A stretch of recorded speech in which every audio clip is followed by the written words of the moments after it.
The Hungarian national team from the early 1950s remains the most dominant national team of all time.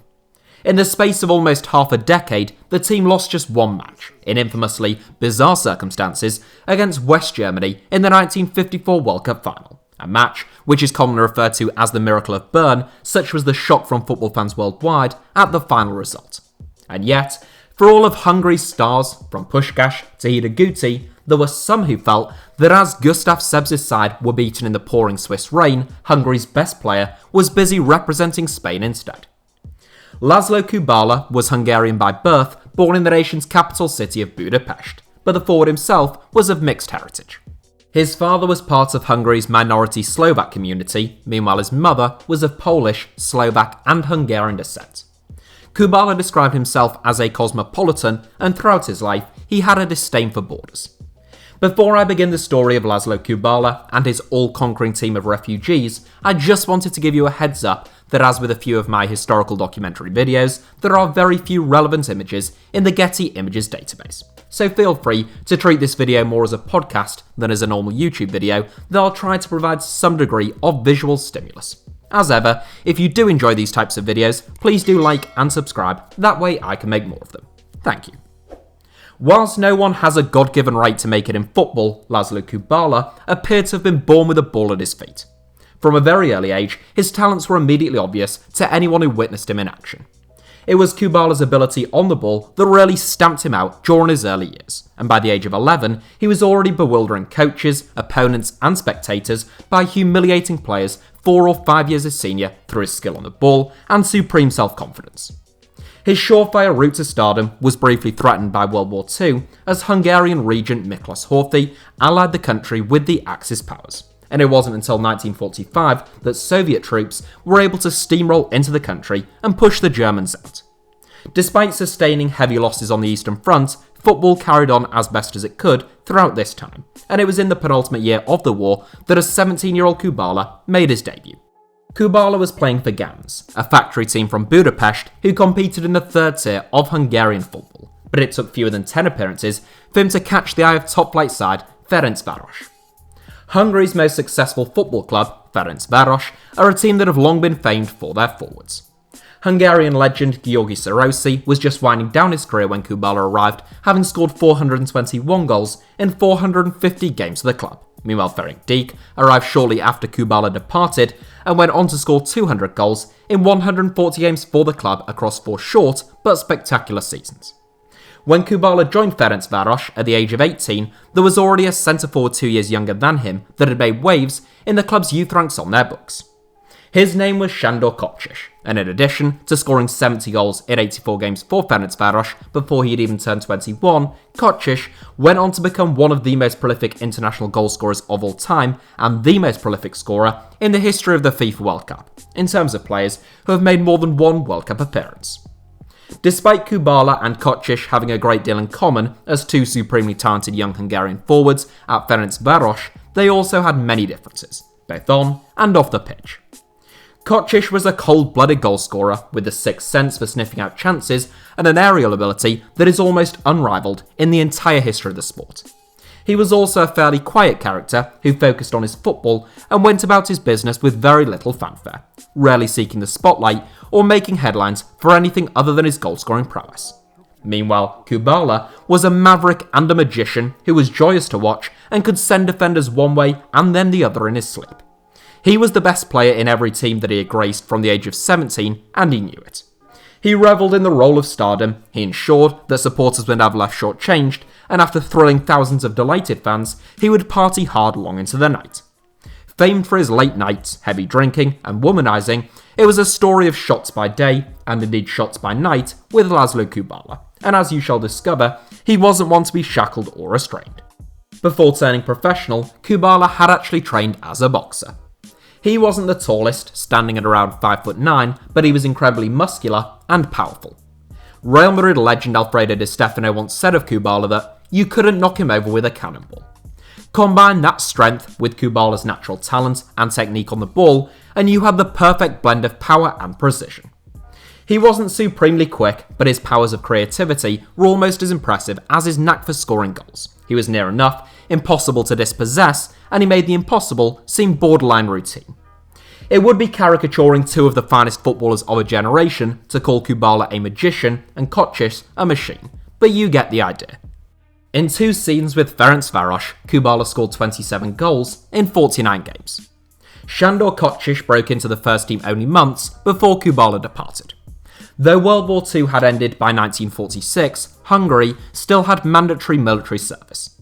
That all sounded like far too much being told what to do, and nowhere near enough football or partying for Kubala, who reserved his battles strictly for within the confines of a football pitch. So he left Hungary for Slovakia, where he had roots on both his mother and his father's side. He went from Hungary's most successful team to Slovakia's, joining Slovan Bratislava, who had been Ferencváros's first opponents following the end of World War II. Kubala spent just a single season with the self-proclaimed Kings of Bratislava, but it would prove to be a very significant season for the forward on both a personal and professional level. In 1946, he met Anna Viola Daučík, and within a year, the couple were married. Anna Viola was the sister of Slovak head coach Ferdinand Daučík, who managed both Slovan Bratislava and the Czechoslovakia national team. Kubala had been uncapped by Hungary during his first 2 seasons with Ferencváros, but he was called up to the Czech national team while starring in Bratislava, making his first international appearances for Czechoslovakia, with whom he scored 4 goals in 6 appearances. In 1948, Kubala returned to Hungary and signed for the previous season's top-flight runners-up Vasas, but his return would be short-lived. Kubala didn't even spend a full season with Vasas, where he scored 10 goals in 20 games, and this would prove to be the last football that he ever played in Hungary, aged 21. Following the end of the war, Hungary had been occupied by Soviet troops. At the 1944 Tolstoy Conference in Moscow, Joseph Stalin and Winston Churchill had agreed that Hungary would be included in the Soviet sphere of influence once the Germans had been defeated. On August 20th, 1949, the Second Hungarian Republic was dissolved and the Hungarian People's Republic, or HPR, was declared. Hungary's first written constitution passed through parliament, and it was almost identical to the Soviet constitution of 1936. The new Hungarian regime was Stalinist in name and Stalinist in nature, and Kubala wanted no part in it. Whilst a number of Hungary's best players would eventually leave the country, most did so following the 1956 Hungarian Revolution, which was the first major challenge to Hungary's Soviet-imposed policies since the end of the war. Those of you who have watched my documentary video about Sándor Szűcs, who was executed by the state for trying to escape at the start of the 1950s, will be well aware of why more players didn't try to leave Hungary before that. Kubala was one of the primary reasons why the authorities were on such a high alert with regards to footballers fleeing the HPR by the time Szűcs was caught, since he had fled before Hungary had even officially become a socialist state. Sensing the winds of change, Kubala and his wife Anna Viola took their chance to escape in January 1949, albeit by different means. Kubala fled with a number of other refugees, all clutching false papers, and they managed to get across the border to Allied occupied Austria. Much like Germany, Austria was divided into 4 occupied zones at the end of the war, as was Vienna, but unlike Germany, it remained under joint occupation for a decade until 1955 and was not split into 2 separate nation states, as was the case with West and East Germany. Kubala and his fellow refugees dumped their truck as soon as they crossed the border into Austria, and completed the rest of their journey to the city of Innsbruck in the freezing January cold on foot. From there, Kubala made haste for Italy, where he had arranged to meet his wife and child. Their journey would be just as chaotic. Heading east rather than west, Anna Viola forced to swim across the Danube with their son Branko inside of a tyre. Against all the odds, both journeys proved to be successful. Whilst in Italy, Kubala agreed to play for Pro Patria, a team from the city of Busto Arsizio in Lombardy, who had won promotion to Serie A in 1947. Having lit up the top flight of Italian football in his first couple of months with Pro Patria, Kubala was invited to participate in an exhibition game of the great Grande Torino side of the late 1940s, as they travelled to Lisbon to play in a testimonial game to honour Benfica captain Francisco Ferreira. Kubala agreed, but once his wife and child reached Lombardy, young Branko was taken ill, and Kubala decided they should stay put with his family. Benfica won that match 4-3, and on the flight home, the Fiat G212 aircraft that the players, coaches and journalists boarded crashed into the back of the embankment of the Basilica of Superga. Every one of the 31 passengers on board were killed. Kubala had only been spared by his son's illness. It was a freakish slice of fortune for a man who was still only 21 and had his entire life and career ahead of him. Though Kubala's life remained intact, his career was under serious threat. Hungarian authorities accused Kubala of a breach of contract and of having illegally avoided military service, and FIFA, who are forever on the right side of history, agreed, imposing a 1-year ban on the 21-year-old, thus preventing him from signing for an Italian club. Without an income, the refugee was desperately in need of a way in which to provide for himself and his family. Kubala met up with his brother-in-law and former coach Ferdinand Daučić, who had himself fled Czechoslovakia, and together the duo set about founding a team of refugees who could play unofficial exhibition games that didn't come under FIFA's jurisdiction, and therefore couldn't be banned by the organisation.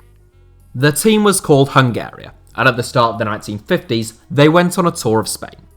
Hungaria faced some of the strongest teams that Spanish football had to offer, from Espanyol and a Madrid 11 to a full unofficial Spanish representative team. But on each occasion, they held their own, and on each occasion, one man stood out. Kubala's performances in these exhibition games, in which he scored 5 goals in just 6 games, only added to his growing reputation throughout the continent. Representatives from a number of Spanish clubs came out to watch him, and unsurprisingly, it was Real Madrid and Barcelona who led the chase. One of Hungaria's exhibition games came against fellow touring team Millonarios from Colombia, who were led by the great Alfredo Di Stefano. The tug-of-war between Real Madrid and Barcelona surrounding Di Stefano, which came to a head 3 years later, is the stuff of legend. But the fight for Kubala in 1950 is much less talked about, despite being, in many respects, just as significant. Real were looking to become a European superpower at the time under Santiago Bernabeu, and they offered Kubala a very lucrative contract. He was content with the terms on offer, but demanded that Real not just sign him, but also appoint his brother-in-law as their new head coach. Real refused, and as legend has it, Kubala took Real's contract to Barcelona and demanded the same terms. Legendary Barcelona scout Josip Samitier was already well aware of Kubala's talents, and Barca were willing to go the whole hog and offer Daučić a job as head coach as well. Whilst the Franco regime was hardly renowned for its support of FC Barcelona or for the people of Catalonia, they were willing to assist in arranging Kubala's transfer to the club. Spain's Francoist decision-makers felt that Kubala could be used as Western and Francoist propaganda, given that he had fled the East and Stalin's Soviet sphere of influence and had made a new life for himself in Spain. By 1953, Kubala had gained Spanish citizenship, and he went on to score 11 goals in 19 games for the Spanish national team. In 1955, there was even a state-backed film made about Kubala's journey called Stars Looking for Peace, expressing anti-communist themes that were typical of the genre. Kubala portrayed himself in the production, as did Josip Samitier. The move to Barcelona was a dream scenario for Kubala, who signed on the dotted line, despite the fact that he still couldn't play during his first few months with the club due to his FIFA-imposed ban from all sanctioned competitions. Once he took to the field, football fans in the Catalan capital were left in awe. At a time before the frequent televising of football, tales of Kubala's talents spread like wildfire, as supporters began flocking to La Court, which was Barcelona's stadium at the time. In his first 2 friendly games, Kubala scored 6 goals and made 5 assists.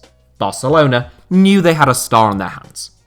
His first season would be equally impressive. Kubala scored 26 goals in just 19 appearances, as Daučić guided the club to their first La Liga title in 3 seasons. In the previous 2 campaigns, Barcelona had finished 4th and 5th. The following season, Barca defended their crown, and though Real Madrid's team of superstars did begin to assert their dominance later on in the decade, Kubala ensured that Barcelona were always in contention. He spent more than a decade at the club, winning 2 further La Liga titles before crossing over from the pitch to the touchline aged 33 and spending 2 years managing the club. Kubala eventually returned to playing with stints at Toronto City, Espanyol, Zurich and Toronto Falcons, before finally retiring from the sport that he had given his life to when he was on the cusp of turning 40.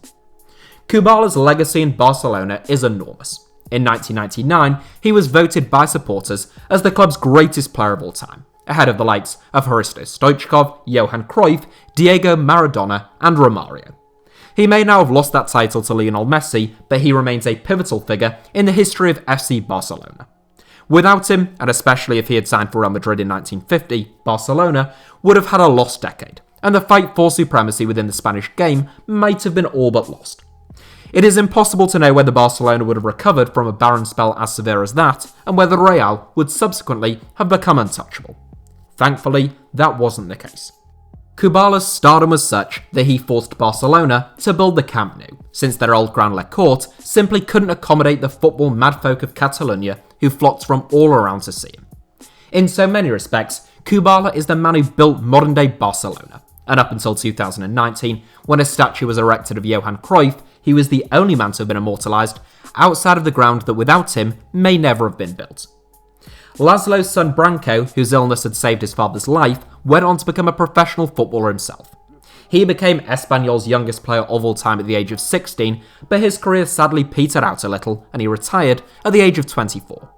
László continued to work in management following his early stint in charge of Barcelona, most notably spending 11 years managing the Spanish national team, followed by a second stint at Barca, along with jobs in Saudi Arabia and finally in Paraguay. Though Kubala will always be best associated with Barcelona, where he is an all-time great, it is perhaps his touring team of Hungaria that encapsulated him the best.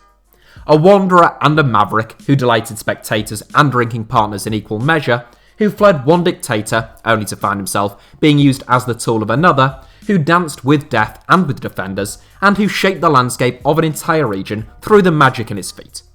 The tale of László Kubala is ultimately one of talent, resilience, and sheer human spirit, and his legacy is one of not just the Camp Nou, but of proving the enduring value of refugees.